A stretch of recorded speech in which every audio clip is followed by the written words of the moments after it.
সদ্য শেষ হওয়া সেলিব্রিটি ক্রিকেট চ্যাম্পিয়ন্স ট্রফি ২০২৫ এখন বিতর্কের কেন্দ্রে। তারকাখচিত এই আয়োজনে উঠে এসেছে অশ্লীলতার অভিযোগ। বিষয়টি গড়িয়েছে লিগ্যাল নোটিশ পর্যন্ত। বাংলাদেশ সুপ্রিম কোর্টের আইনজীবী মোহাম্মদ জাকির হোসেন এই লিগের মেন্টর ও অংশগ্রহণকারী কয়েকজনের বিরুদ্ধে আইনি নোটিশ পাঠিয়েছেন। তালিকায় আছেন নির্মাতা প্রবীর রায় চৌধুরী, গিয়াসউদ্দিন সেলিম, তানিম রহমান অংশু এবং অভিনেত্রী মারিয়া মিম, সিনথিয়া ইয়াসমিন, কেয়া পায়েল, শাম্মী ইসলাম নীলা, মারুফা আক্তার জামান ও আলিশা।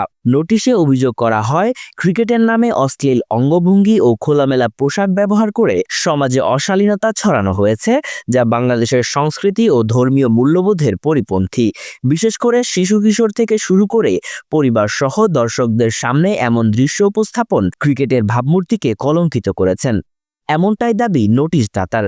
একজন অভিনেত্রী তো সাক্ষাৎকারে স্পষ্ট বলেন, ফিগার যদি না দেখাতে পারি তাহলে কিভাবে হলো, যা সমালোচকদের আরো ক্ষুব্ধ করেছে। নোটিশে ১৫ দিনের সময়সীমা বেঁধে দিয়ে বলা হয়েছে, এই অশালীন আচরণের ব্যাখ্যা না দিলে আইনি পদক্ষেপ নেওয়া হবে। ৫ মে শুরু হওয়া এই প্রতিযোগিতা শেষ হয় ১৩ই মে।